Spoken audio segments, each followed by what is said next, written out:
Très chers compatriotes, bonjour. Ce soir, je viens auprès de vous pour vous donner quelques conseils. Nous sommes appelés à vivre ensemble et de nous aider les uns les autres. Nous formons comme un corps. Un corps a des parties qui sont très nécessaires à l'ensemble. La main n'est pas comme le pied, le nez n'est pas comme les oreilles, les yeux ne sont pas comme les orteils. Chaque membre du corps a sa fonction. Pour qu'un corps soit complet et vivant, il faudrait que tous les membres du corps puissent occuper leurs fonctions convenablement.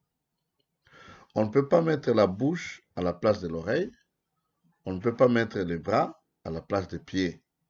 Chaque chose doit avoir sa place.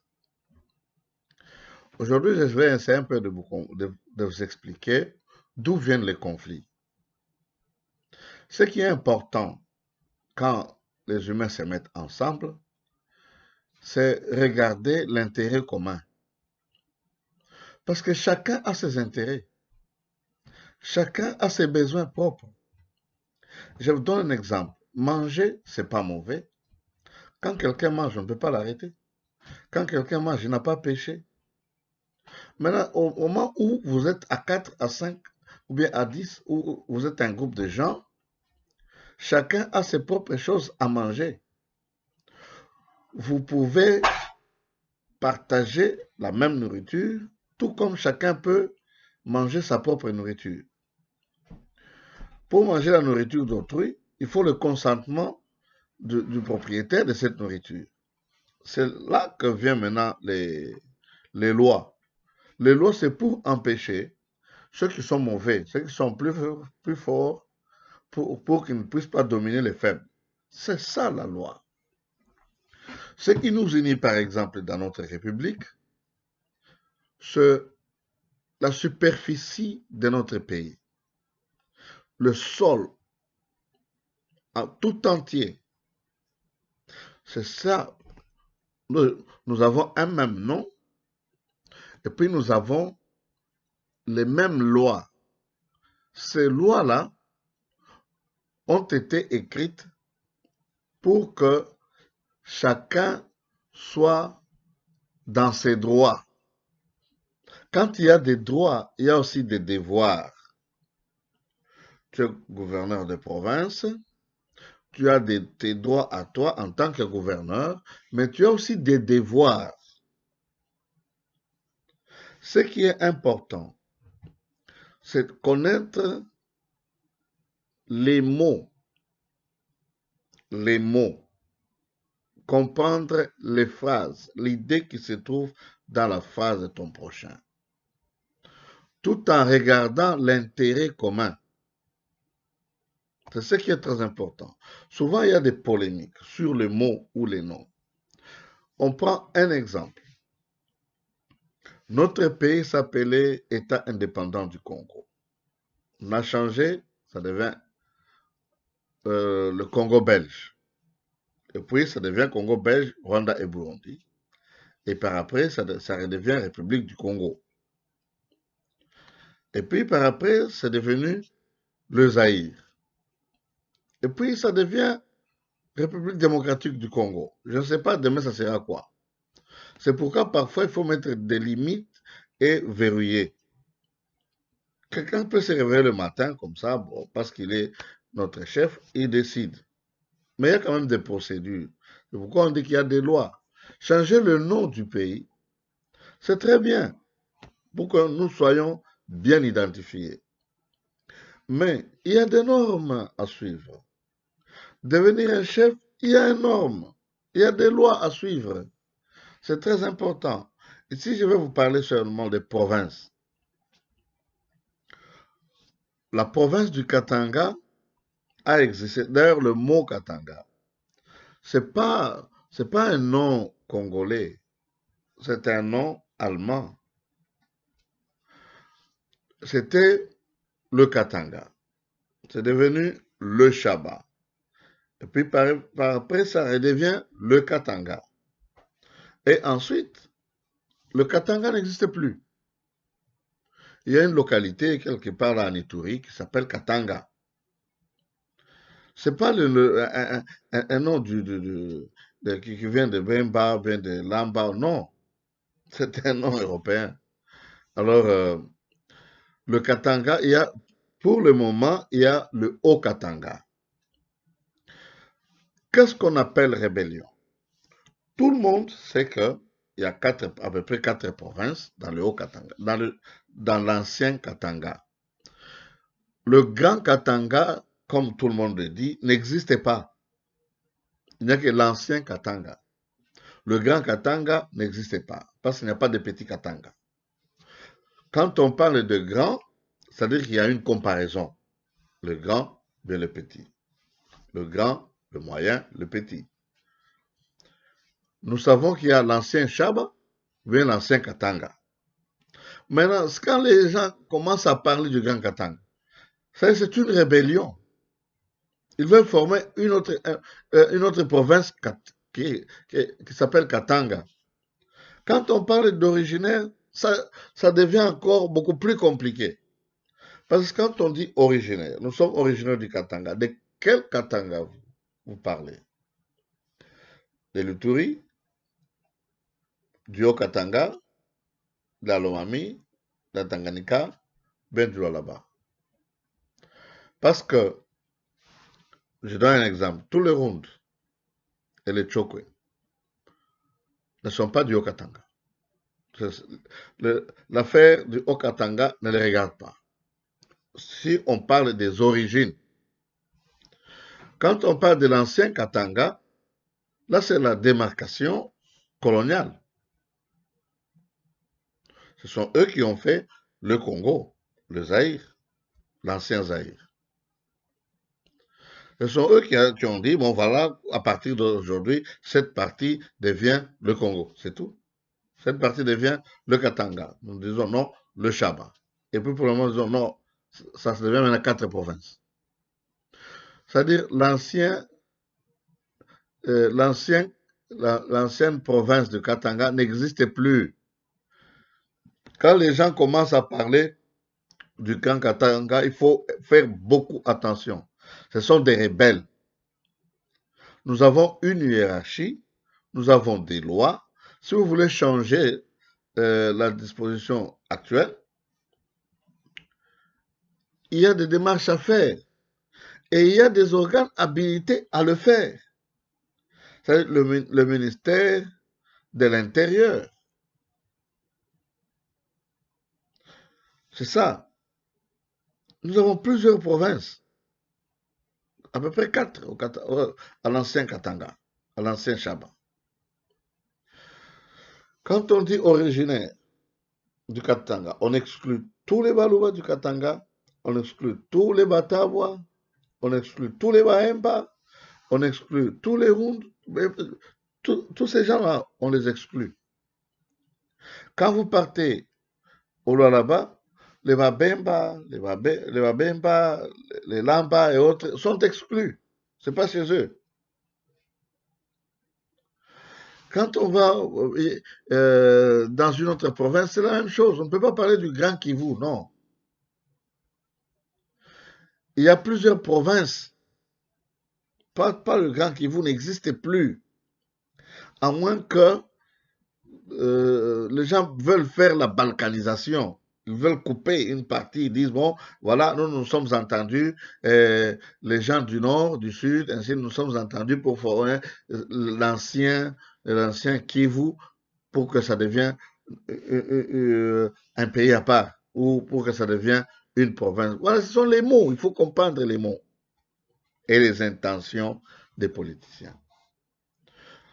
Je m'adresse surtout à tous les jeunes. Il faut que chaque jeune fille ou jeune garçon, qui puisse savoir qu'il est capable aussi d'être président demain, d'être gouverneur demain. d'être ministre demain, d'être riche demain. Parce qu'on nous a tellement avilis, on nous a tellement appauvris, à tel point que nous regardons même aux démagogues, des criminels, nous les prenons comme des saints, comme des sauveurs, alors que ce sont eux qui ont fait que nous puissions souffrir jusqu'à ce point-là. Écoutez, quelqu'un qui est chez lui, il dit c'est notre terre. Oui, c'est votre terre. Vous achetez une parcelle chez vous, hein? Après tout, vous payez pour construire. Puis chaque année, vous payez les taxes parcellaires. C'est avec l'argent des contribuables qu'on fait des routes. Mais on y met des péages pour que nous puissions payer chaque fois que nous passons par là. Et cet argent, où va cet argent?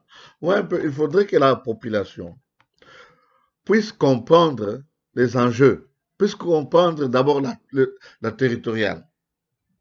Comment est-ce que le pays est organisé? Nous avons le gouvernement central, c'est tout le pays. Nous avons la présidence, nous avons le gouvernement, c'est de l'exécutif, nous avons le parlement. Et ensuite, nous avons les provinces aussi subdivisées, ainsi de suite. Et puis, au gouvernement, il y a ce qu'on appelle le ministère de la Justice. Il y a le ministère du Transport. Il y a le ministère de la Santé. Le ministre de la Santé ne peut pas s'occuper des routes. Ça ne lui regarde pas. Le ministre de la Justice ne peut pas traiter les affaires foncières, des choses comme ça. Ça ne lui regarde pas. Il faudrait que chacun sache ce qu'il doit faire. Un député, c'est quelqu'un qui connaît son coin. Et quand il devient député, il doit contribuer à la nation pour améliorer la vie de ses concitoyens. Vous pouvez voir quelqu'un qui est voté, par exemple, à Kalemi, mais il fait des années et des années à Kinshasa. Il ne connaît même pas Kalemi. C'est parce qu'il est de la même tribu où il a donné l'argent qu'il est devenu député. Que chacun de nous soit interpellé. Que chacun de nous, ceux-là qui vivent au Congo ou ailleurs, ceux-là qui se réclament de cette nation-là, qui se disent congolais ou zaïrois, et qui sachent que ce qui est établi a été établi pour son bien. Et ceux qui sont au pouvoir, ils sont comme des locataires. Ils sont là aujourd'hui, demain ils n'y seront pas. Chacun peut devenir président de la République, ministre, et que sais-je encore. Ce n'est pas seulement ceux qui ont fait les universités ou ceux qui n'ont pas fait les universités. Un cordonnier peut devenir président de la République. Un taximan peut devenir président de la République. Un footballeur peut devenir. Un musicien peut devenir président. Une femme peut devenir présidente.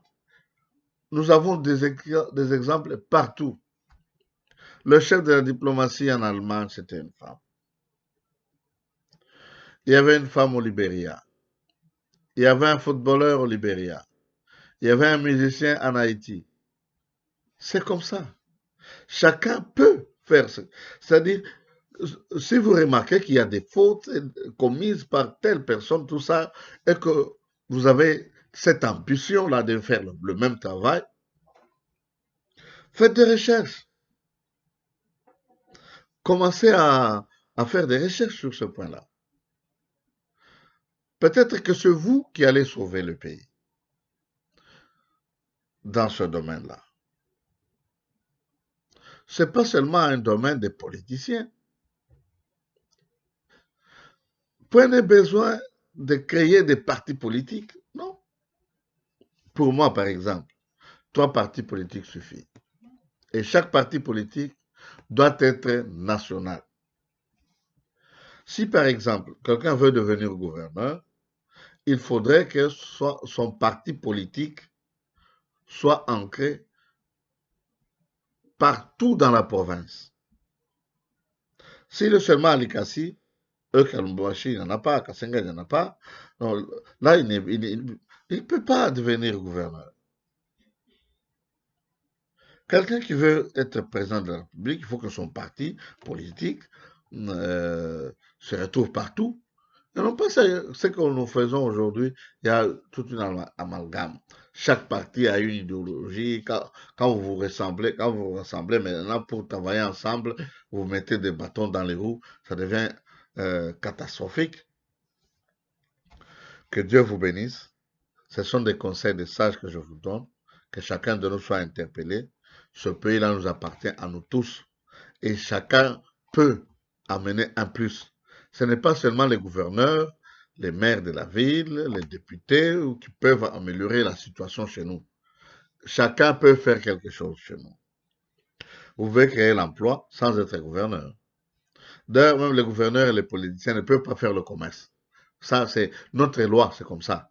Ils ne peuvent pas faire le commerce, ni les membres de sa famille, parce qu'il y a des conflits d'intérêts. Les militaires, les généraux, ils ne peuvent pas faire le commerce, c'est impossible. C'est noir sur blanc dans notre constitution. Maintenant, mais quelqu'un peut faire ce qu'il peut faire. Si vous sentez que vous pouvez devenir un bon chauffeur, allez à l'INPP. Il y a des écoles qui forment des chauffeurs. Devenez chauffeur. Si vous pensez que vous pouvez être député, ne vous découragez pas. Même si vous n'avez pas une maison, vous pouvez devenir député un jour. Nous avons des exemples partout, là chez nous. Que Dieu vous bénisse. Merci et à la prochaine.